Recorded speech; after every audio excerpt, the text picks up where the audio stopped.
आई India पर आ रही इस वक्त छात्रवृत्ति में हुई अनियमितता से जुड़ी हुई बड़ी खबर, जिसको लेकर सीतापुर के जिला अल्पसंख्यक कल्याण अधिकारी ने कोतवाली में विद्यालयों के हेड ऑफ इंस्टीट्यूट यानी कि एचओआई और इंस्टीट्यूट नोडल ऑफिसर यानी कि आईएनओ पर मुकदमा पंजीकृत कराया है। ज्यादा जानकारी के लिए सीधे फोन लाइन से जुड़ चुके हैं आई इंडिया के editor in chief doctor Pankaj Singh Gaur ji. तो सर बताएं कि शहर कोतवाली में जिला अल्पसंख्यक कल्याण अधिकारी के द्वारा किन विद्यालयों के एचओआई और आईएनओ पर जो है मुकदमा दर्ज हुआ है और क्या है वो छात्रवृत्ति का मामला? देखिए निशांत, आपको बता दें कि ये 5 स्कूल 2 मदरसा जिसके 12 कर्मचारी हैं और साथ ही संलिप्त जो व्यक्ति हैं उनके विरुद्ध एफआईआर दर्ज कराई गई है। छात्रवृत्ति घोटाले की आशंका सीधे तौर पर जताई गई है।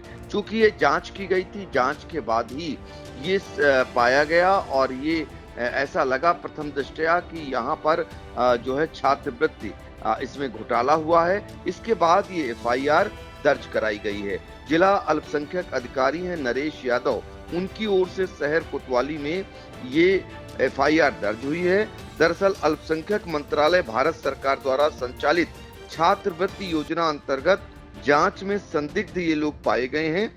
शैक्षणिक संस्थानों व उनके आईएनओ व एसओआई और साथ ही संलिप्त जो व्यक्ति हैं उनके विरुद्ध एफआईआर दर्ज हुई है। तो पहले हम आपको बता दें कि जो स्कूल 5 हैं और जो 2 मदरसे हैं उनके विरुद्ध और उनके जो कर्मचारी हैं उनके विरुद्ध जो एफआईआर दर्ज हुई है वो कौन कौन है। तो एक है सबसे पहले Shri Brajesh memorial public school, ये थानगांव रेउसा में पड़ता है।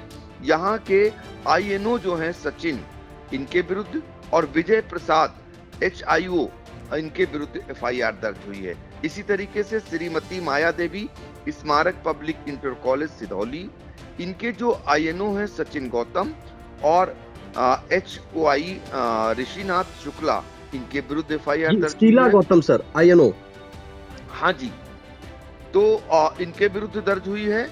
और इसी तरीके से अगर बात करें श्री राम जानकी विद्या मंदिर इंटर कॉलेज कोतवाली, यहाँ के जो है आईएनओ हैं राघवेंद्र सिंह, यही एचओआई हैं, इनके विरुद्ध दर्ज हुई है। और Shri Bachchi Devi Shivpal Singh higher secondary school Chaturaiya, ये यहाँ की जो आईएनओ है हिना और एचओआई सत्यम, इनके विरुद्ध एफआईआर दर्ज हुई है। और ये तो हो गए शैक्षणिक संस्थान 4 और उनके कर्मचारी।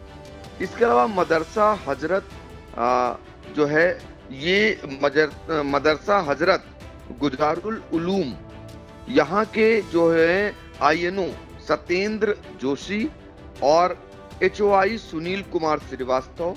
इसी तरीके से मदरसा अनवारुल उलूम सुल्तानपुर शाहपुर में स्थित है, यहाँ के आईएनओ हैं सफीकुद्दीन और एचओआई हैं निजामुद्दीन। और इसी तरीके से मदरसा इस्लामिया अरबिया मिसबुद्दीन उलूम, ये गड़िया हसनपुर में पड़ता है, यहाँ के जो आईएनओ हैं शाहजहां खातून, यही एचओआई हैं, इनके विरुद्ध एफआईआर दर्ज हुई है। और आपको बता दें साथ ही वो व्यक्ति जो संदिग्ध पाए गए हैं, यानी कि सीधे तौर पर जिनके खाते में ये छात्रवृत्ति जा रही थी, वो भी कहीं ना कहीं कटघरे में हैं। अब जरा जान लेते हैं कि जो प्रथम दृष्टया गबन की आशंका जताई जा रही है, अनियमितता की जो आशंका जताई जा रही है, वो रकम है 48,07,900 रुपए। तो कुल मिलाकर ये कार्रवाई, दरअसल आपको बता दें कि ये कार्रवाई तब अमल में लाई गई है जब छात्रवृत्ति योजना अंतर्गत जांच में अल्पसंख्यक कल्याण मंत्रालय भारत सरकार द्वारा संचालित छात्रवृत्ति योजना अंतर्गत जांच में ये सारे संदिग्ध पाए गए हैं। इसके बाद ये एफआईआर दर्ज हुई है। और इसके लिए आपको बता दें कि पत्र आया था ऊपर से, उसके बाद जिला अधिकारी ने खंड विकास अधिकारी को जांच सौंपी थी। जांच के बाद ये एफआईआर प्रथम दृष्टया जिला अल्पसंख्यक कल्याण अधिकारी जो नरेश यादव हैं उनकी ओर से दर्ज कराई गई है। एफआईआर के बाद हड़कंप मच गया है। अभी तो ये जिनके विरुद्ध संदिग्ध लगा था वो जांच में उजागर हुआ है। इसके आधार पर अब और भी विद्यालय इसके दायरे में आ सकते हैं, वहां भी जांच का दायरा बढ़ सकता है। तो ये सीतापुर जो घोटालों के लिए कुख्यात रहा है, पहले अगर बात करें तो यहाँ खाद्यान्न घोटाला, मनरेगा का घोटाला, और इसके बाद अगर बात करें शौचालय का घोटाला, आवासों का घोटाला, इस प्रकार के घोटाले समय समय पर होते रहते हैं।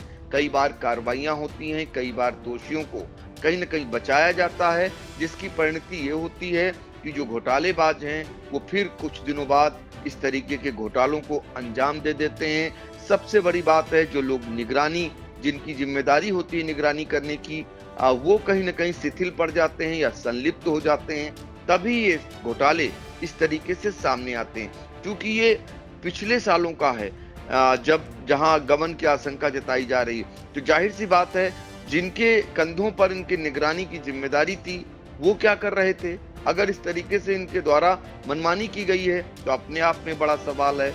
तो अब देखना होगा, इस मामले को लेकर पुलिस भी जांच करेगी और जांच के बाद धाराएं और बढ़ा सकती है, ऐसी भी आशंकाएं जताई जा रही हैं।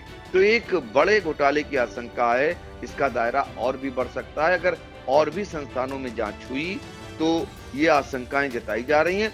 फिलहाल एफआईआर दर्ज होने के बाद सीतापुर में हड़कंप मचा हुआ है। बिल्कुल, एफआईआर दर्ज करने के बाद कार्रवाई हो रही है। फिलहाल आपको बता दें कि सीतापुर के जिला अल्पसंख्यक कल्याण अधिकारी नरेश कुमार के द्वारा जो है एफआईआर दर्ज कराया गया, जिसमें 7 शैक्षणिक संस्थान हैं। अगर बात करें तो 4 शैक्षणिक संस्थान और 4 मदरसे शामिल हैं। कुल 48,07,900 रुपए का गबन का मामला आया है। ये गबन छात्रवृत्ति को लेकर के है, जिसमें वित्तीय वर्ष 2021 और 22 में जो छात्रवृत्ति प्राप्त करने वाले शैक्षिक संस्थान से 7 शैक्षिक संस्थान थे, इसमें 48,07,900 की वित्तीय अनियमितता प्रतीत हुई थी, जिसके चलते लखनऊ से जो है जांच आख्या आई थी। और जांच के बाद ये जो 12 लोग हैं, जो HOI और INO, इनके ऊपर जो है मुकदमा पंजीकृत किया गया है। फिलहाल इस छात्रवृत्ति की अनियमितता को लेकर सीतापुर के स्कूलों में जो है हड़कंप मचा हुआ है। इस तमाम जानकारी के लिए सर आपका बहुत बहुत धन्यवाद।